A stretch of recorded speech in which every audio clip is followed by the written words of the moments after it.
میرے لورز بھی ہیں، میرے ہیٹرز بھی ہیں. یہ عزت اللہ کی طرف سے ہے. کسی کی ذلت ہے تو وہ اللہ کی طرف سے ہے. ان کے لیے ضرورت ہے کہ نوک نوک کہ ہم نے جو کچھ بھگتنا تھا، جو کچھ بیڈ ٹائم جو بھی ہم نے دیکھنا تھا وہ دیکھ چکے ہیں.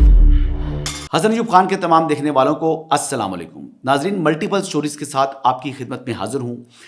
پہلی سٹوری، آج علیمہ خانم صاحبہ انسداد دہشت گردی کی جو عدالت ہے راولپنڈی کی، اس میں پیش ہوئیں اور آج ان کے وکلاء کی جانب سے عدالت میں موقف اختیار کیا گیا کہ حسن ایوب کے خلاف جو عدالت ہے وہ توہین عدالت کی کارروائی کا آغاز کرے.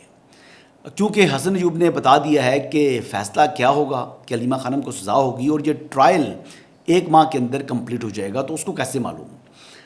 تو یہ بار بار وہ کہتے رہی.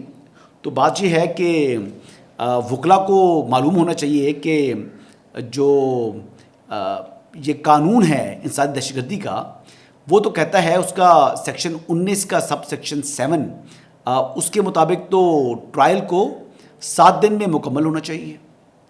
تو آلریڈی اتنا التوا ہو چکا ہے. 18 جو گواہان ہیں ان کی جو ہے وہ سٹیٹمنٹ ریکارڈ ہو چکی ہے. 8 کے اوپر باقی تمام ملزمان کے جو ڈیفنس کونسلز ہیں انہوں نے کراس ایگزامن کیا، لیکن مسلسل 2 بار جو محترمہ جو علیمہ خانم ہیں ان کے وکلاء نے کراس ایگزامن نہیں کیا. تو پھر آج عدالت نے ان کا کراس ایگزامن کا جو رائٹ ہے وہ ختم کر دیا ہے ان 8 جو گواہان ہیں ان کے اوپر. بالکل سٹیٹ چل رہی ہے. اچھا، پروسیکیوٹر صاحب نے جو ہے وہ ظہیر شاہ صاحب ہیں، انہوں نے عدالت میں کہا کہ جناب آپ ان کو کیوں طلب کرتے ہیں حسن ایوب صاحب کو؟ انہوں نے تو بات کی ہے کہ وہ تو پورے پاکستان سے متعلق بات کرتے ہیں. تو واقعی میں پورے پاکستان سے متعلق بات کرتا ہوں، اور علیمہ خانم صاحبہ کو تو بار بار جو ہے اس بات کو وہ ریپیٹ کرتی ہیں کہ حسن ایوب نے یہ کہہ دیا ہے. پھر کہتی ہے کیا نام ہے اس کا؟ پہلے کہتی ہے کیا نام ہے اس کا؟ حسن ایوب. یعنی نام ان کو معلوم ہے، لیکن ایک سٹائل ہے، ایک ایروگنس ہے جو وہ یوز کرتی ہیں.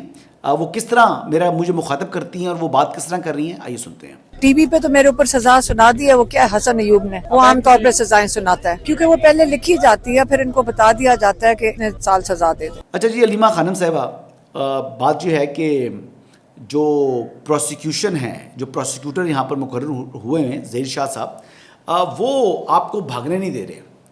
اور جو پروسیکیوٹر کا کام ہی یہ ہوتا ہے کہ وہ جو ڈیفنس کونسلز ہیں ان کو کاؤنٹر کرے.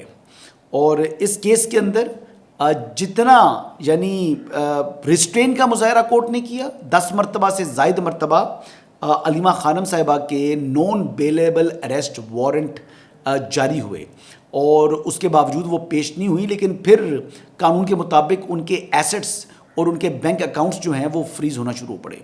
تو پھر جا کر انہوں نے عدالت میں یعنی پیش ہونا گوارا سمجھا. آج ان کی جو بریت کی درخواست تھی وہ بھی کورٹ نے خارج کر دی. اور کیونکہ آلریڈی 18 سٹیٹمنٹس جو ہیں وہ گواہان کے بیانات جو ہے وہ ریکارڈ ہو چکی ہیں، 8 کے اوپر کراس ایگزامن ہو چکا ہے. اب اس ٹرائل کنکلوڈ ہونے کے قریب ہے، لیکن اس کے باوجود یہ کر رہے تھے.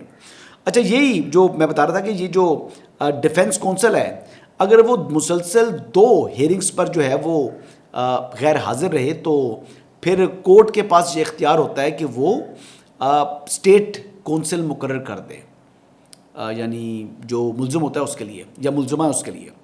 اب یہ قانون ہے اور اس پر بھی وہ کہہ رہے ہیں کہ جناب شاید ہمارے خلاف بڑی تیزی سے جو ہے وہ کام چل رہا ہے.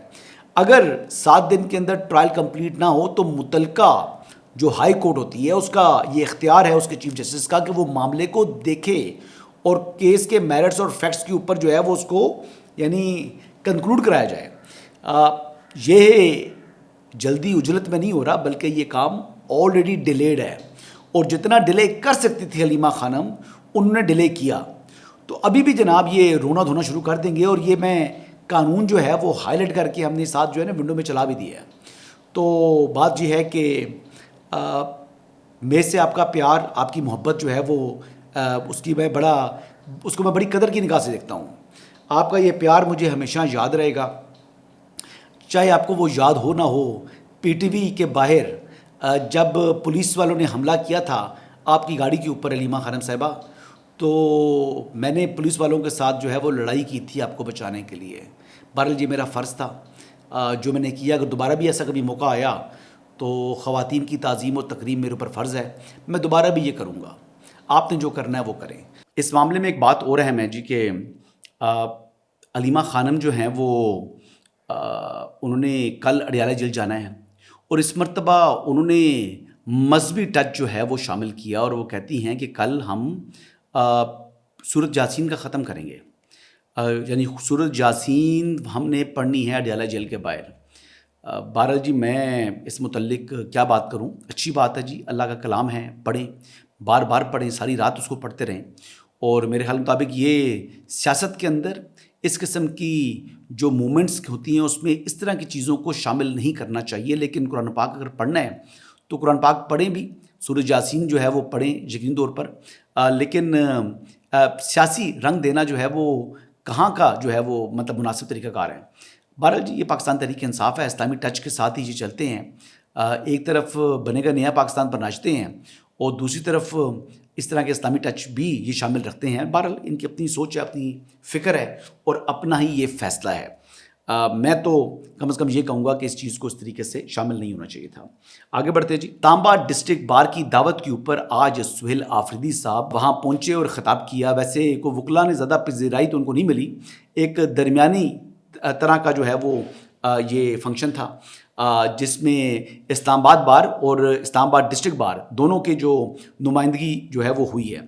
بہرحال جی جو مہمان آتے ہیں بار کے اندر تو وہ پھر دونوں دھڑے ان کو مل کر ویلکم کرتے ہیں اور یہ وکلا کی ایک اچھی بات ہے. جہاں پر وکلا پر ہم تنقید کرتے ہیں وہاں پر ان کی ایک اچھی بات بھی یہ ہے کہ وہ اپنے ذاتی سیاسی اختلافات کو ایک سائڈ پر رکھ کر جب کوئی مہمان آتا ہے تو پھر اس کو تمام مل کر ویلکم بھی کرتے ہیں, تعظیم و تکریم بھی کرتے ہیں. لیکن سہیل آفریدی صاحب جب پہنچے آج بار کے اندر تو آج ان کا خطاب سن کر تو مجھے بڑا تعجب ہو گیا. وہ ایک طرف پہلے کہہ رہے تھے کہ ہم تحریک چلانے لگے ہیں, ہم مزاحمت کریں گے, جو ہے وہ عوامی رابطہ مہم کا آغاز کیا ہوا تھا انہوں نے, وہ کہہ رہے ہیں ہم مومنٹم بنا رہے ہیں. لیکن لاہور کا چکر لگا چکے ہیں, کراچی انہوں نے جانا ہے. لیکن آج جناب جب ان کی گفتگو ہوئی ہے تو اس میں تو وہ وکلا کے کندھے پر بندوق رکھ کے چلانا چاہ رہے ہیں. یعنی وہ وکلا کو کہتے ہیں کہ وہ تحریک شروع کریں, وکلا کو کہتے ہیں کہ آپ پر یہ فرض ہے اس وقت جو ہے وہ آپ باہر نکلیں اور تحریک کا اپنی آغاز کریں گے, اور آپ نہیں کریں گے تو کل آنے والی نسلیں آپ پر تھوکیں گی. یعنی کمال نہیں ہو گیا. سہیل آفریدی صاحب جناب آپ کی جماعت نے تحریک تحفظ عین پاکستان نے مل کر تحریک چلانی تھی, یہ وکلا کو آپ لے کر آ رہے ہیں. اور آپ کے لیے کم از کم میں یہ بات کہوں گا کہ وکلا کی جانب سے تو اپنا فیصلہ سنا دیا گیا ہے. یہ پاکستان بار کونسل کے جو نتائج آئے ہیں, سپریم کورٹ بار ایسوسیشن کے جو نتائج آئے ہیں, جو پنجاب بار کونسل کے نتائج آئے ہیں وہ آپ کے سامنے ہیں. تو جو ملک بھر کی بار کونسلز نے 26ویں اور 27ویں یعنی ترمیم کے حق میں ووٹ دے دیا, کیونکہ انہوں نے یعنی اعظم نذیر تارڑ اور احسن بھون کے گروپ کو کامیاب کرا دیا ہے. اور یہی دو لوگ تھے جو کہ سب سے زیادہ ووکل تھے 26ویں اور 27ویں یعنی ترمیم سے متعلق. تو اب آپ کے پلے کیا رہا ہے؟ لیکن آپ اس کے باوجود, کیونکہ آپ کے اوپر ذمہ داری تھی کہ آپ نے جو لوگوں کو موبلائز کرنا ہے, آپ نے عوام سے رابطہ کرنا ہے, آپ نے تحریک چلانی ہے. کبھی آپ جناب ڈالتے ہیں معاملہ محترم محمود خان اچکزئی اور علامہ راجہ ناصر عباس کے اوپر, اور کبھی آپ ڈال رہے ہیں معاملہ وکلا کے اوپر, تو آپ خود پتلی گلی سے فرار ہونے کی کوشش کرتے ہیں.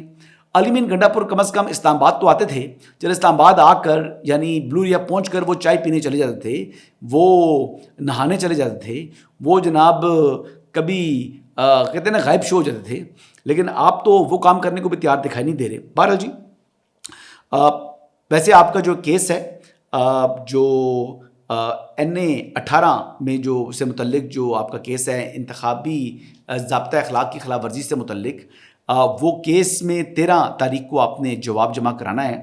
اور اس میں آپ کیا موقف اختیار کرتے ہیں, کیا الیکشن کمیشن کو اطمینان ہوگا نہیں ہوگا, یہ چیز اب دیکھنے والی ہے. دوسرا, ریاستی اداروں کے خلاف جو نازیبا زبان کا استعمال آپ نے کیا, اس معاملے کے اندر بھی آپ کے ناقابل ضمانت وارنٹ گرفتاری بھی جاری ہیں, لیکن آپ وہاں پر پیش نہیں ہوئے, آپ ڈسٹرکٹ بار پیش ہو گئے ہیں. بہرحال ECP والا معاملہ تو 13 تاریخ کو ہے اور آپ کو حاضری سے استثناء ملا ہوا ہے. اگلی خبر یہ ہے کہ CCD کے تو چرچے آپ نے سنے ہوئے ہیں, اور CCD کے اندر جو ہے وہ ایک میکنزم ہے جس میں ادارے کے اندر جو کالی بھیڑیں ہیں ان کو آئیڈینٹیفائی بھی کیا جاتا ہے اور ان کے خلاف کارروائی کو یقینی بنایا جاتا ہے، اور یہ تمام کا تمام سیرا جاتا ہے جو سی سی ڈی کے سربراہ ہیں سہیل ظفر چٹھا صاحب۔ آج میں آپ کو جو ایک واقعہ سنانے لگا ہوں، ایک ایف آئی آر ہوئی ہے جی، یہ ایف آئی آر اور یہ سی سی ڈی نہیں ایف آئی آر دی ہے۔ مرزا فیاض صاحب ہیں سب انسپیکٹر، جو کہ انکاؤنٹر اسپیشلسٹ کہا جاتا ہے، جیلم سرائے عالمگیر سے ان کا تعلق ہے، اور ان کا معاملہ یہ ہے جی کہ ان کے جو صاحبزادے ہیں ہاشم فیاض صاحب نے ایک کال سینٹر کے اندر مینیجر تھے، جس میں وہ سیلری بھی لیتے تھے اور ساتھ 33% آف سیل آئی بلیو کہ ان کو ملتی تھی۔ کال سینٹر کس کا تھا جی؟ کال سینٹر ایک اسی علاقے سے تعلق رکھنے والے شخص کا جو کہ آسٹریلیا میں ریزائڈ کرتا ہے، اور وہ اوورسیز پاکستانی ہیں، وہ آن لائن ان کا آپ کو معلوم ہے کہ باہر چیزیں چلتی ہیں، تو کال سینٹرز وہ جیسے پاکستانی ہیں وہ پاکستان میں بناتے ہیں کہ وہاں کی کمپنیز بھی، یعنی جو کہ امریکن کمپنیز ہیں، برٹش کمپنیز ہیں، وہ بھی پاکستان میں کال سینٹرز بناتی ہیں۔ تو یہ آسٹریلیا کی کمپنی تھی جس نے پاکستان کے اندر اپنا کال سینٹر بنایا ہوا تھا، لیگلی جو بنا تھا، جس میں یہ مینیجر کا کام کرتا تھا ہاشم فیاض۔ جب اس کے والد صاحب کا تبادلہ ہوتا ہے سی سی ڈی کے اندر تو پھر ان کا رویہ بدل جاتا ہے۔ والد نے اس کے جناب وہ انکاؤنٹر شاؤنٹر جو ہے جس طرح وہ کرتا ہے، جو ویسے مشہور تھا کہ روتھلیس قسم کا پولیس آفیسر ہے، اس نے لالچ آ گئی اور انہوں نے جناب جھگڑا کر کے کال سینٹر پر قبضہ کر لیا۔ جس شخص کا یہ کال سینٹر تھا ان کا نام دانیال ہے۔ ان کے والد صاحب جو ہیں وہ ان کی مدعیت میں یہ ایف آئی آر درج ہوئی ہے، لیکن یہ سارا قصہ میں بتاتا ہوں کہ جو والد تھا وہ یو اے ای بیسڈ ہے، یعنی باپ بیٹا دونوں اوورسیز ہیں اور کام کر رہے ہیں، اور پاکستانی جو کہ محنت کرتے ہیں باہر جا کر تو ان کے حق حلال کے پیسے ہوتے ہیں، اور یہ ہمارے کئی لوگ یہاں پر ان کا استحصال کرنے کی کوشش کرتے ہیں، اور ایسا ہی کر رہا تھا یہ سی سی ڈی والا سب انسپیکٹر مرزا فیاض۔ اچھا جی، پہلا کال سینٹر پر انہوں نے قبضہ کیا، ان کا جو حصہ بنتا تھا سیل کا وہ سارا کا سارا اپنے پاس رکھ لیا، کچھ بھی نہیں دیا۔ اچھا جی، وہ ظاہری بات ہے ان کو دھمکیاں بھی لگائیں تو وہ چپ کر گئے۔ انہوں نے ایک اور جگہ اپنا کال سینٹر کھولا، یہ جیلم سرائے عالمگیر کا واقعہ ہے جی۔ دوسرا جناب انہوں نے کال سینٹر کھولا تو ان کو جناب تکلیف ہوگی کہ یہ دوسرا کال سینٹر کس طرح کھول سکتے ہیں۔ اس کال سینٹر کو بھی جناب انہوں نے بند کروا دیا۔ اب نہ سے بند کروا دیا بلکہ اس کے بعد جو اپلیکنٹ ہیں اس کا بھتیجا، یعنی جو کہ مالک ہے دانیال، اس کا کزن، اس کو بھی اغوا کرا لیا جی۔ اغوا کرا کر تشدد کا نشانہ بنایا، اور جیسے اندھیر نگری ہوتی ہے کہ جناب کس طریقے سے آپ ظلم کی انتہا کریں، اس طریقے سے اس نے ظلم کی انتہا شروع کر دی۔ تو جب معاملہ پہنچا سہیل ظفر چٹھا صاحب کے نالج کے اندر تو نہ صرف انہوں نے اس سب انسپیکٹر کو یعنی مرزا فیاض کو بلکہ اس کے جو بیٹا ہے ہاشم فیاض، ان دونوں کو کے خلاف ایف آئی آر دی، بلکہ ان کو گرفتار کرا دیا ہے۔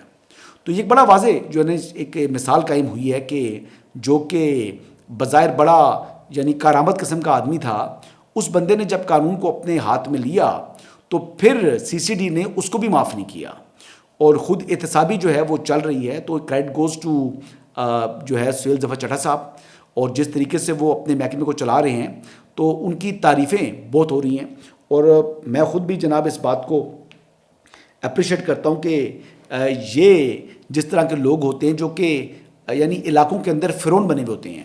اب یہ شخص، اس کے بیٹے کی آپ فوٹوز دیکھیں جو ہاشم ہے، کہ جناب آن لائن اس کی فوٹوز پڑی ہوئی ہیں، وہ ویپنز شو کر رہا ہے، ڈسپلے آف ویپن، لیکن اس کو کوئی نہیں پوچھتا۔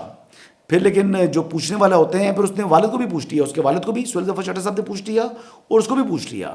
اس وقت جی باپ بیٹا دونوں، سب انسپیکٹر صاحب جو انکاؤنٹر اسپیشلسٹ ہیں اور جو ان کے صاحبزادے ہیں، دونوں اس وقت جیل کے اندر ہیں۔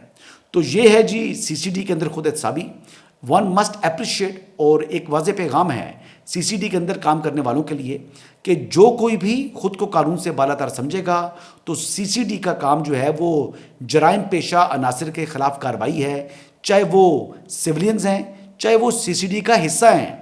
اگر کوئی جرائم پیشہ مائنڈ سیٹ کے ساتھ سی سی ڈی کے اندر موجود ہے تو پھر آنے والے دنوں میں اس کی بھی خیر نہیں ہے۔ یہی اس وقت تک کی اپڈیٹس ہیں جی، انشاءاللہ شام کو دوبارہ آپ کی خدمت میں حاضر ہوں گا۔ اجازت دیجیے گا، اللہ حافظ۔